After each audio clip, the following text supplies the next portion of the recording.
Hey crew, how's it going? This is Happy Days, and welcome back to our Jaina the Mage Let's Play.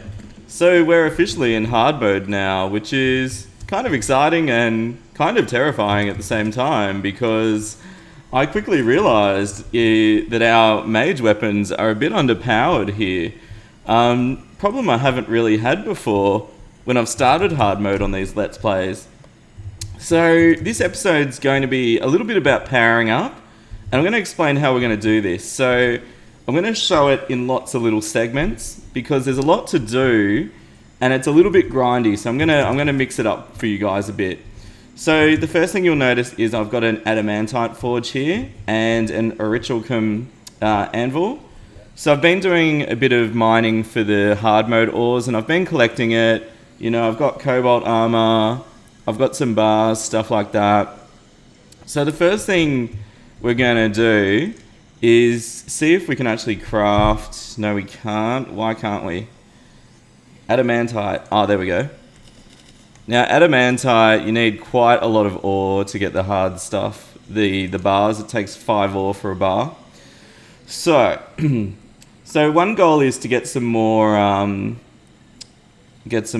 am I thinking of? Oh, that's good. Okay, so we're going to try and get some more ore this episode. And the other thing is we're going to actually farm some souls of... just short on the armor. Rats. Okay. We're also going to farm some souls of night because I've realised we need to... Ooh, is that aurichalcum? Awesome. I might be able to make the boots. Yes. Okay, we upgraded our gear. Sweet.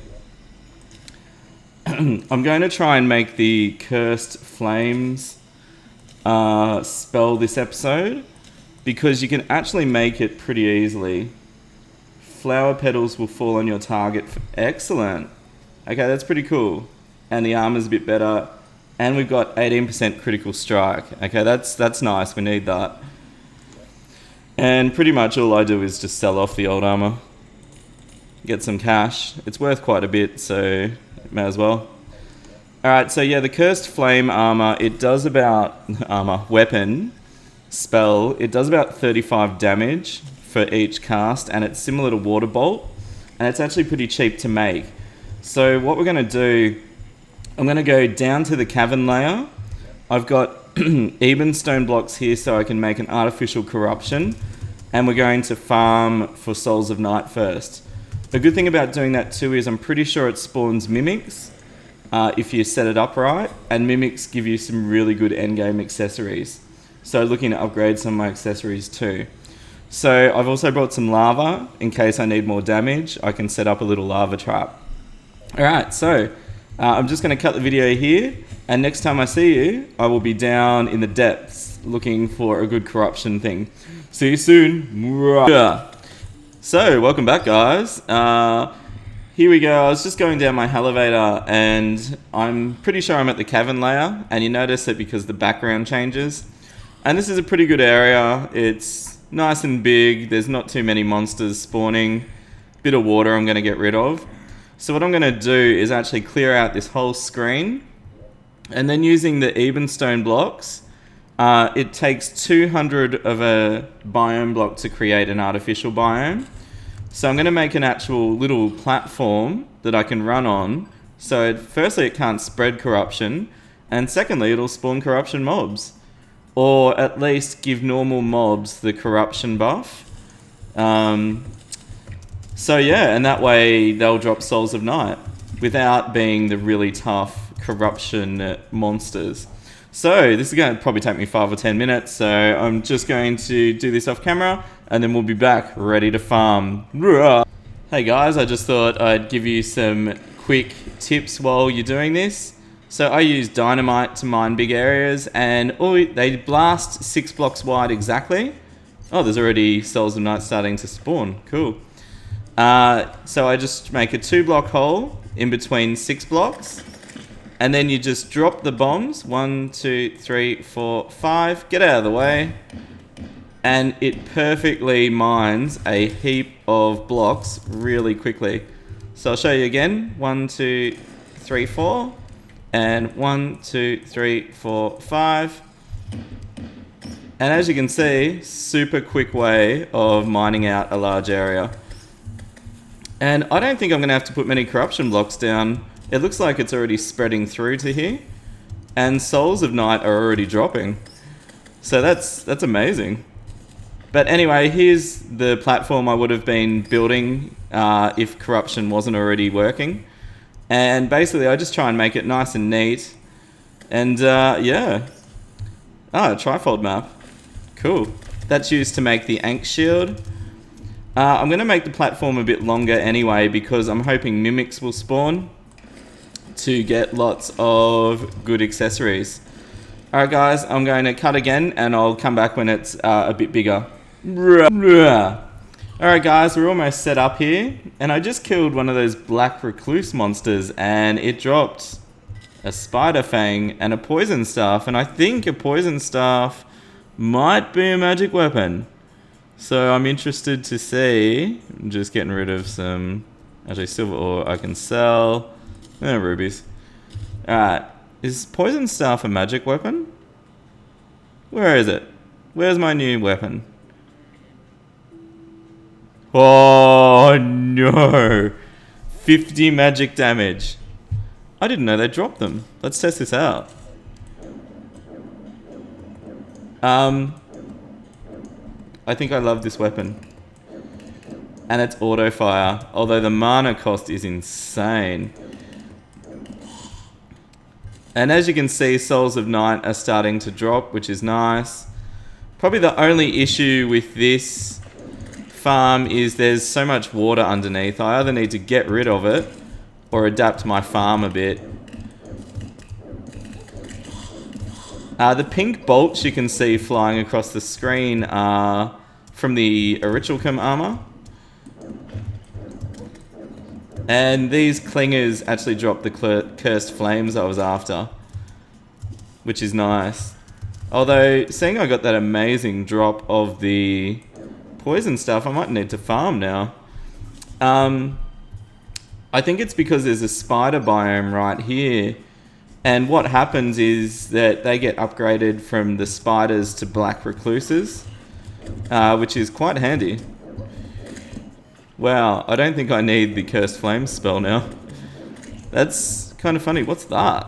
Vitamins. Oh, that's used in the Ankh shield as well. Now, I just remembered. You guys are like, hey, use the piggy bank. Use the piggy bank, Happy. Oh, that's right, you need two. Oink.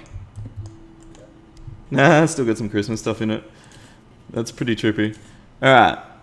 So I can actually... Oh, I don't want to risk my good stuff. I'll just put like blocks and stuff in there just in case. Alright. So if I just put random stuff in there, that will make room. Cool. That's pretty cool. Where's the vitamins? Alright, so that's another part of the... what am I thinking of? Another part of the Ankh shield, which is wicked. Yeah, there's too many fishies. There's too many.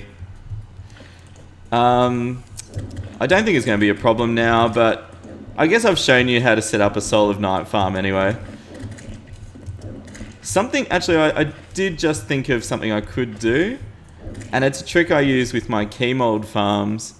What you can do is you set up like a little... You make like a little water pond for yourself.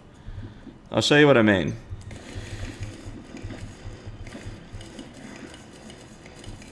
Okay. So basically you get an area all dug out. You need to make it so they can get to you. And if you're thinking, what's this crazy person on about, you'll see in a moment. It's actually a really good trick. So you might notice as soon as you touch the water, any mobs in the water start charging you. And that's part of the trick. So, what you do is you like make a little platform that's just in the water so you can breathe. No, it's not deep enough. Ooh, Souls of Night, beautiful. I need the souls anyway, so we may as well be doing something constructive. Alright. I think that's deep enough. I probably could make it a tiny bit deeper again. Alright. Actually, I think I'll go with the third deeper one. Alright. So we're in the water. We can breathe, which is nice. And you'll notice the mobs are spawning us. Charging us, rather. So basically, I've got the corruption above me, which qualifies for this being a corruption biome now. But because it's a platform, I can still attack everything underneath. And with a few well-placed glow sticks, I can actually see what I'm doing. Cool. So if you really wanted to, you know, sometimes Terraria is about being adaptable as well. So, you know, I don't have time to dig out this whole water area. But through using, like, knowledge of the game's AI, you can sort of make it work for you. Alrighty. And the more time you spend doing this, the better it'll be. And because there's a platform, any loot will just drop straight onto the platform. Okay, jellyfish, I'll kill you in a moment. Well, it's deeper now because of the curse. Okay. Cool. Anyway. So it's not perfect, but it kind of works. Kind of works. Although I wish there was more mobs spawning on the top here. So there's a few reasons. Maybe I need to mine out more of the top up here. Maybe all the water underneath is hogging all the spawnings. There's a lot of reasons why this is not super efficient, but hey. And almost dead. I'm pretty sure that the skeleton archers, if you're playing a ranger, they drop a rare bow, which is useful. Oh, I'm out of mana. Whoops. Cool, there's another one. So you only need about 15 spawns. I was about to say 15. You only need about 15 cells of night to craft some basic stuff, so I might play with this a bit more off camera, and yeah. So the next thing we're going to do, now this is set up, I can play with this later. The next thing we're going to do is get some ores. So we need to get a Spelunker potion. And put some of this away too. There's so much gear. It's crazy. Alright, so I've been lucky. I've found a few mechanical skulls, which is for Skeletron Prime, which is awesome. Another trifold map. Might as well just sell that. But we got the vitamins, which is handy. Very cool. Yeah, I can put spider fangs in there. Cursed flames are good. Souls. Yeah, I'll just leave them on me. No dramas. The beam sword I don't need. Good if you're doing a melee playthrough though. Okay, I'll clean up my inventory a bit, and then we'll get back into harvesting some ores. And this is where our beautiful, beautiful Spelunker potions are going to come into it. And let's get rid of that trifold map. Goldfish. Got a fish statue, which is good for farming. Beam sword, 7 gold. That's amazing. Oh, okay, that's pretty cool. Yeah. Alright. Shame I'm not a warrior in this playthrough. But we're getting lots of gold, which is good. Cobalt I don't need anymore, so let's sell that. Poison Staff is our new weapon. Actually, let's see. It doesn't have a buff on it. So let's visit our friendly goblin and see if he can't reforge it for us. Zealous? No, we can do better than that. Come on. Forceful? Nah. At 8 gold a reroll. I don't have the gold to do this at the moment. Alright. So next thing will be down in Hell. Just above that Hell layer, because that's where all the good ore pockets are. Alright, see you soon. Welcome back, guys. So I'm down near the Hell layer, and oh, Goblin Army, lovely. And we're just getting ready to harvest some ores quickly. The Goblin Army, I'll go and fight it when I'm ready. You know, I can always go back in a moment. So basically, a lot of the endgame... Oh, a ruby cave. A lot of the endgame ores appear... It's actually really not worth harvesting this. Maybe for a bit of money, I suppose. A lot of the endgame ores appear in bigger numbers down near Hell. Just above it. Not in Hell, just above. So it can be a good idea just to, you know, find a good spot near Hell, just above, and then pop your Spelunker potion. So, well, there's some Orichalcum just there. So what I'll be doing is finding a good spot that's not too monster heavy. So this is a real corruption area, this one. So it may be a bit much because it's hard to harvest ores. Ooh, a headband, I need that. I also need to get my mana potions closer. Man, this is out of control. Okay. So we might just go a little bit higher up because this is a bit too full on. We're still not that strong. We've still got a bit of work to do. So I might just keep going a little bit higher. Just see if we can find something a bit safer. Okay, I think that's adamantite there. So basically we're after the adamantite. What a really good idea is go to the wiki and find out how much you need in bars. So I want a full suit of adamantite armor with a mage hat and an adamantite pickaxe. And that's going to cost 72 bars, or you multiply it by 5 for the ore count. That's 360 odd ores. So I put it in my hotbar, have a Spelunker potion, and that just keeps you motivated while you're harvesting. So you know how close you're getting to finished. And you can see the Spelunker really helps. It shows you exactly where the ores are. And yeah, you'll notice I've got quite a lot of bombs on me as well. Bombs can be a really quick way just to blast through things if you need to get somewhere. Alright, just having a look. Oh, is that? No, that's copper. It's orangish. Okay, let's look down here. Okay, there's not too much around, actually. Alright, we'll keep going. Oh, there's some cobalt. I don't really need cobalt there. Okay, there's some adamantite there. Beautiful. Alright, let's just get rid of here. I've been thinking about the poison stuff. It kind of reminds me a bit of a shotgun. Like, it seems to do the most damage at close range. So that's pretty much it to finding your adamantite. Or titanium if you're in a titanium world. And it's best if you do it earlier on, because, you know, you just want to get the mana stuff out of the way. I mean your ores, so you can fight the mobs a bit better. Alright, there's some more titanium there. Now you'll notice back at base I set up a garden. So sunflowers, no, not sunflowers, what are they called? Dayblooms are part of a Spelunker potion. So you can actually start getting them ready in advance. Especially if you just love looking for treasure and stuff in Terraria.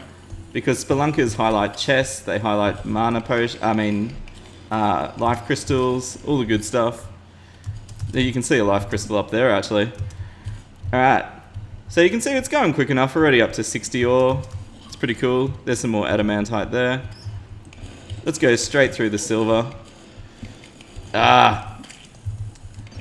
They're actually really deadly, these fungus spores. They hit you 55 damage. Look at that. That is immense.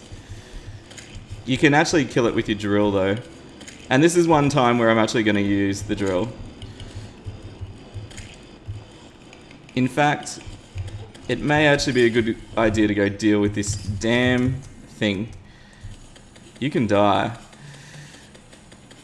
Good. Go away. Alrighty. So yeah, so that's pretty much all there is to it. So all I'm going to do, guys, I'm going to keep farming till I get all the adamantite we need. And then we can perhaps consider fighting one of the first hard mode bosses, which is pretty cool. Yeah. And we might start the next episode absolutely destroying that goblin invasion too. when I go up to the surface. All right, crew. Thanks for watching. Different episode. We did a lot of different stuff. Leave a comment. Thank you so much to all the people commenting. I'm having a ball chatting to you all. And yeah. And leave a like if you've enjoyed this video. Let's see if we can get 6 likes on this one. I know it's not much, but if we work together, we can do it. Thanks, crew. I'll see you next time. Stay happy. Hey, crew. Just a quick one before we finish. I'm just sitting in my box here watching the Goblin Army destroy themselves. The only issue was mages can shoot through the box, but as you can see, a shallow pool of lava can do wonders. Alright, I'll see you next episode.